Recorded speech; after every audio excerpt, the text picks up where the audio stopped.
In this video, I'm going to give you the answer for this question. The question is, how long is a lane in a standard 10-pin bowling? Well, I'll give you a list of the options, and here's a list of the options. First option is 35 feet, 60 feet, 100 feet to 150 feet, and the correct answer for the question is 60 feet. That's the answer. Hi, thank you so much for watching this video. If you find this video is very useful, you can help this channel to grow by subscribing this channel.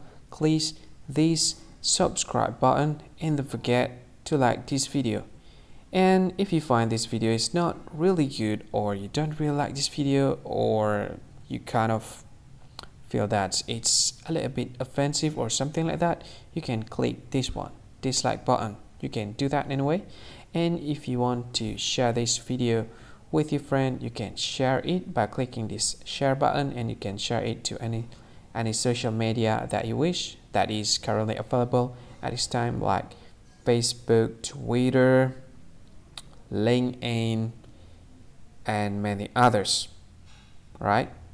And if you want to add this video to your playlist, you can click this one. You can watch this video later, and you can find more options by clicking these three dots.